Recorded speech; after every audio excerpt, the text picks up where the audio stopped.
3 races, 3 different winners on the water, 3 points separating the top 3 teams.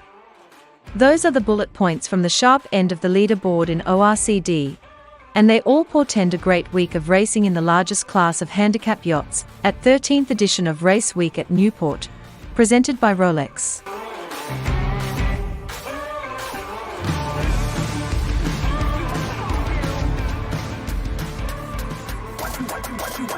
What you gonna do?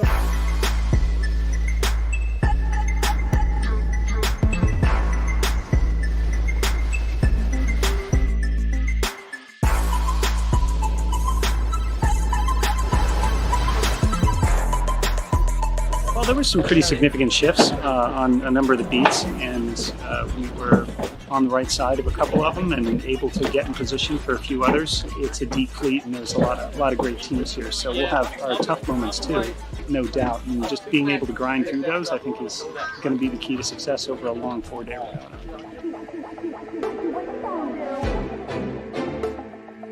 What you gonna do? What you gonna do? What you gonna do?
This is the Weekly Sailing World on Water, July 22, 2022.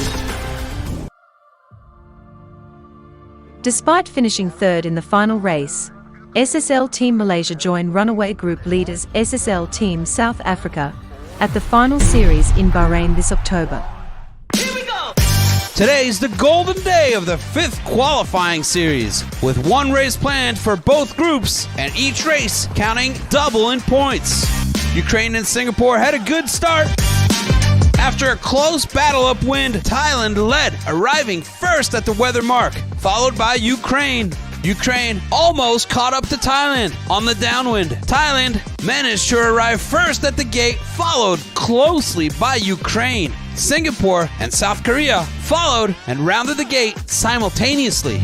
Singapore, in a desperate attempt to take the lead of the race, tried an all-or-nothing move by going fully to the right during the second upwind beat. Unfortunately, the wind shifted left and they lost even more ground. Thailand still leading, followed by Ukraine before the last downwind. Thailand won the last race of the series, ahead of Ukraine and South Korea. Singapore finished last. The overall results stayed the same as the previous day, as Ukraine won the event with 23 points. Thailand also got 23 points, but had less race victories than Ukraine, and therefore placed second. Singapore stayed in third position, ahead of South Korea. I'm super excited to go in Bahrain. I'm super happy that we did it for our country, especially during this period. So I was not sailing, and whole team was not only sailing by us, but we was also representing all our nation and all our friends. Race 6 saw a clean start with South Africa taking the lead. South Africa arrived first at the weather mark, followed by India and Malaysia. South Africa had a blazing downwind run, setting the fastest boat speed of the week at 15.2 knots and rounded the leeward gate in first. India tried a bold last-minute windward drop and jibe. The maneuver didn't work out as they planned. The Jenniker fell into the water. They overshot the gate and stopped the boat. This opened the door for Malaysia to come back into the game. However, Malaysia too had problems making a clean mark rounding, and India managed to keep their second position. South Africa furthered their lead, winning the day, the series, and the fifth bullet of the week. India arrived second and Malaysia third. Overall, South Africa won the event with 19 points and a ticket to Bahrain. Malaysia, even though they finished third today, kept their second place overall and got the second ticket to Bahrain. India finished third, only 1 point behind Malaysia. You know, the concept of Ubuntu means that you do something for the collective, and this SSL is really a Ubuntu concept, and what a fantastic opportunity to sail against all these countries. And it was really emotional to see Ukraine on the podium there, and really hard to think they got to go back to a war, you know, and that's something more than we have to deal with, you know. So be sure to join us and watch the 40 teams competing live in the final series from Bahrain, starting on the 29th of October to the 20th of November. Minus 10, 9, 8. We have a go for main engine start. We have main engine start. 4, 3, 2, 1.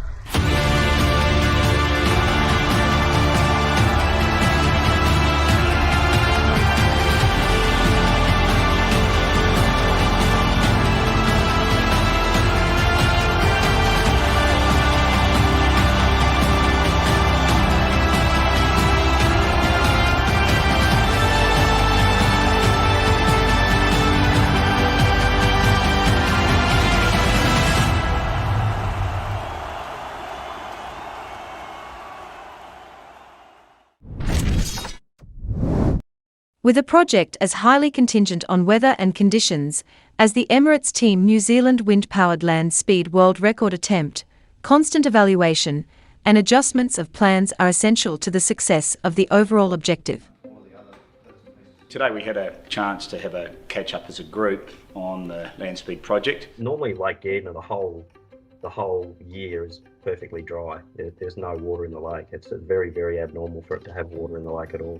As you've probably seen that photo that I sent through, we're down to about sort of 50 to 70 millimetres now out in the middle of the lake. So Clouds was optimistic. We should see 100 millimetres of evaporation in the next 4 weeks. So we may not actually end up being too far behind where we originally set our goals, Sean. So I think, you know, we've got to keep sort of marching ahead.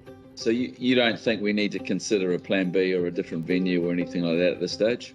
I think we would talk about that, Shu. If we got to November, for example, and hadn't been able to run or hadn't broken the record, for example, then we would possibly look at the future options. But I think up until that point, Lake Edna is still by far the best option for us. Sounds like plan B might be more a timing thing as opposed to a venue change. Yeah. Correct. Yeah, right. Really around September and October is actually the windiest part of the year in that area. We just need to make sure we're ready to roll, you know, when the lake does dry out, basically, so we're, you know, straight into it. Nice. Okay, mate. Okay. You guys. Thank you. Thanks, mate. We're in the starting blocks, but right now there's a delay, and all we can do is be prepared. And the 2 or 3 weeks we had here in Auckland testing it for Newport were huge, because when we start sailing in Australia, we'll be able to push go very quickly. Clearly the weather has been the main factor here, but we also need the weather to play its part once we get there, because sweet spot's plus 25 knots. These fronts can come through and we might only get 1 or 2 hours, and we might only get half an hour where we've actually got the ultimate conditions to actually really have a crack at this record.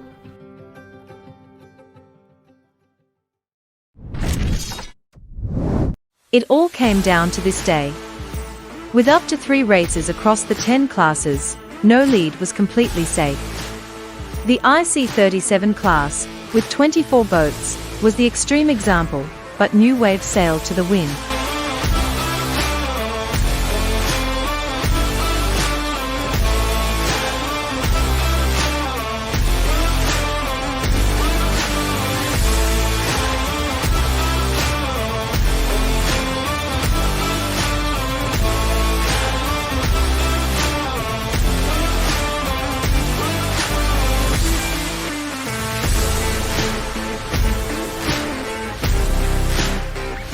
conditions. Very, very fortunate to have a fantastic group of people, and we sailed very consistently. It's a team, and the whole team did a fantastic job. And we tacked and crossed, and I bet there was probably 5 or 6 boats that we were crossing by 5 to 10 feet. If any one of those, if we couldn't get across any one of those, right, it would have that last race would have ended a little differently.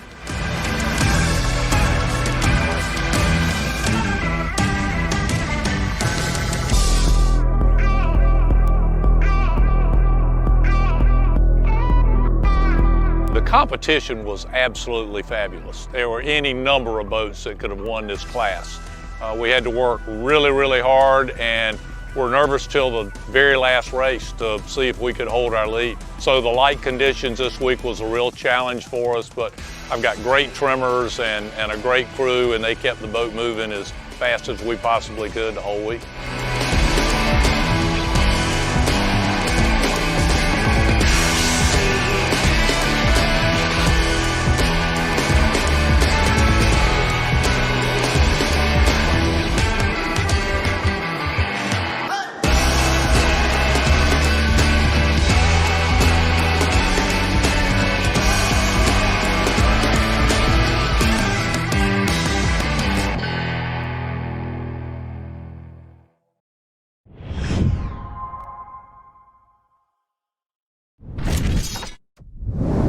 K-Challenge Team France was the dominant force for the first half of this GC32 World Championship, held in Lagos, Portugal.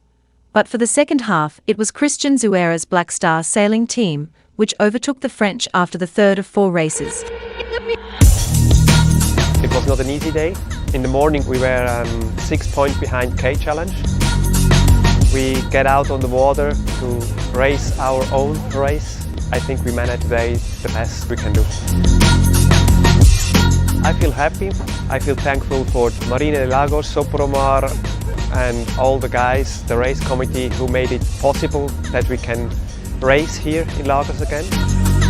For centuries, Portugal is very much engaged to the sea, and so we are very proud to have the right infrastructure here in Lagos with the right partners.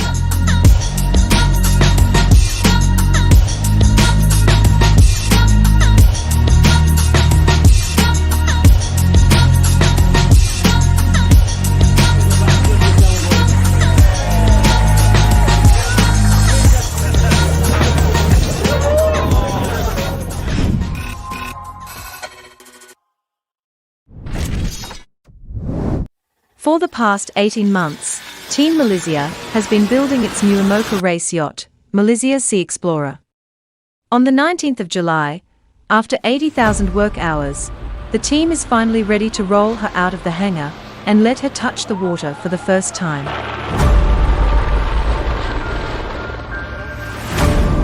You follow your dream, and one day it can happen. It can.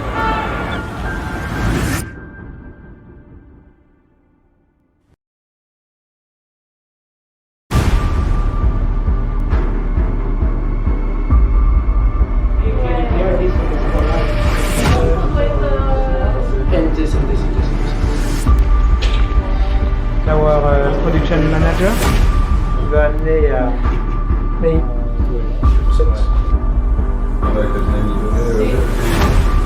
avant ça, il y a des sous-pitch.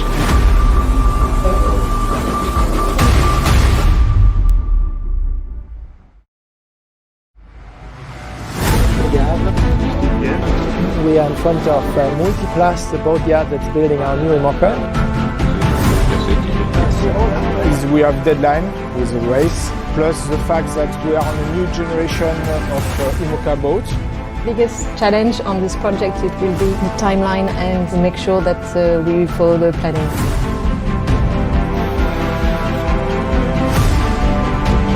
We just received the mold of the deck from Germany, from Schulz company. It's very nice, most wonderful mold I've ever seen. I love this. The time pressure until then will build constantly, and we need to be vigilant to push as much as we can to make sure we will deliver on time.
Last week we featured the launch of the Paprec Archaea Fast 40 yacht. This week she started her first race in the Dream Cup 2022. The Dream Cup, a Grand Prix de France de course au large, was created in 2016 by Jacques Civilise to meet the need for a major, open French offshore sailing race in the summer, open to many types of single and multi-hull boats, professional and amateur sailors. Pareil, 14h20, je suis bien placé sur la ligne, quelques longueurs pour pas griller, et ça part pleine balle, je suis du bon côté. Comme c'est facile, ça passe sur un bord pour la première bouée, j'enroule dans le top 3. Et là on attaque la manœuvre pour envoyer le spi.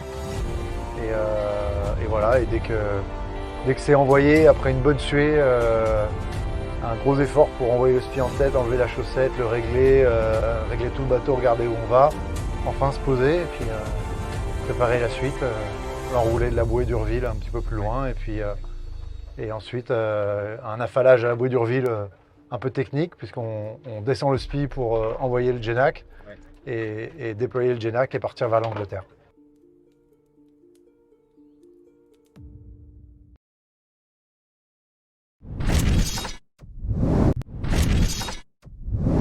The sailing club of Garda Trentino, especially in the summer period, also make themselves available for classes and events, which exclusively involve foreign crews, as they are reserved for classes that are not widespread in Italy.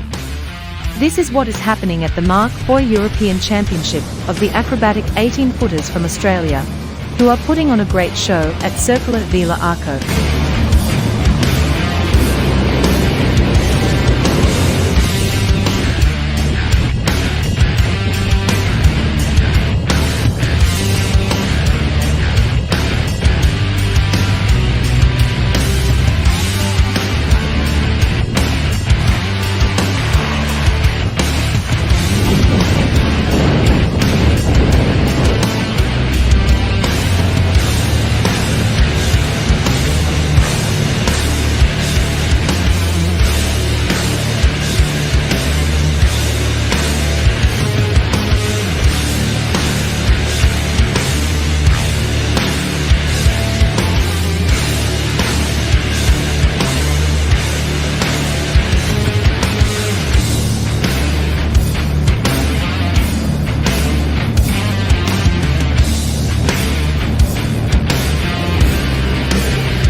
Almost 100 of the most accomplished riders representing over 20 countries from 5 continents are ready to compete in the Kitefoil World Series Gazzeria in the south of Italy over the next 4 days from 21 to the 24th of July.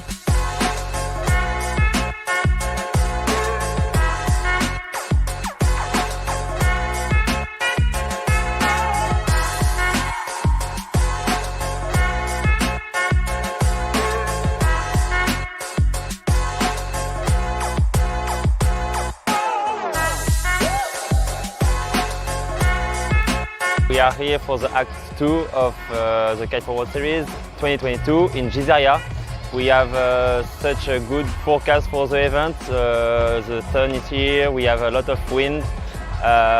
We are looking for really good tight racing with all of the top guys. The overall speed is really high this year and yeah, it's going to be really tough.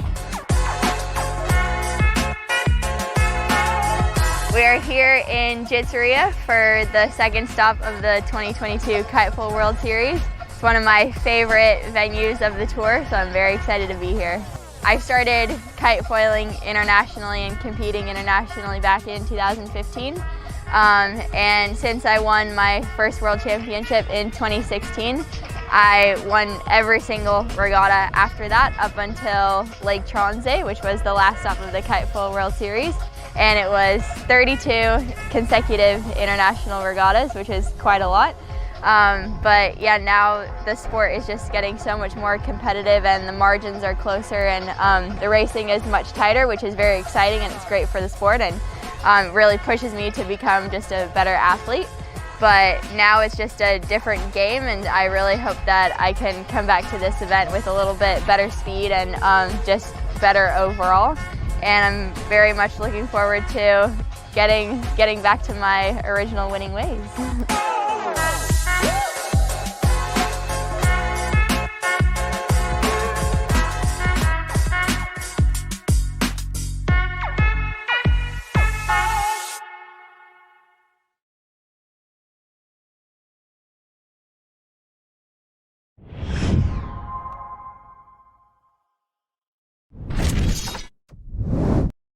Spain has won the nation's trophy at the conclusion of the Allianz Youth World Sailing Championships in The Hague on Friday.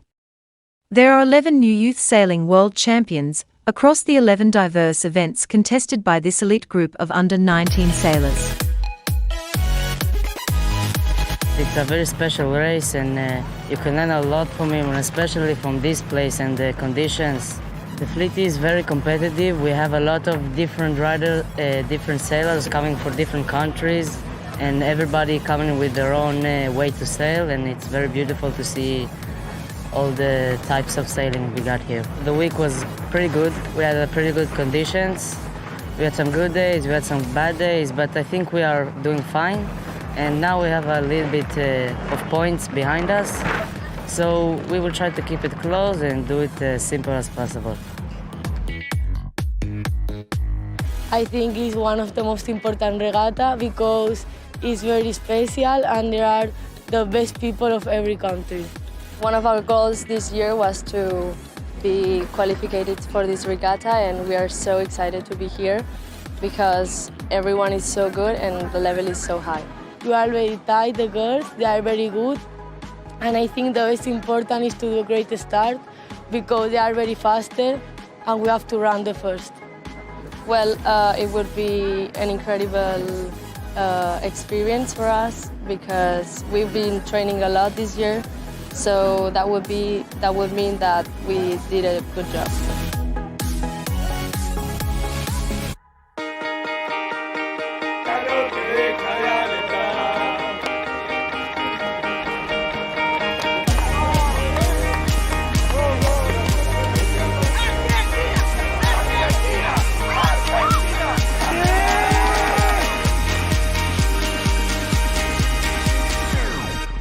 Ireland is such a small team. We only have 3 boats, and for the Ilka 6 boy and myself both getting the gold medal, it's absolutely phenomenal, and I'm so proud of the team, and we've been coached by an amazing coach, Vasilis. You know, it's so proud to be able to come off the water knowing that Ireland has got 2 gold medals.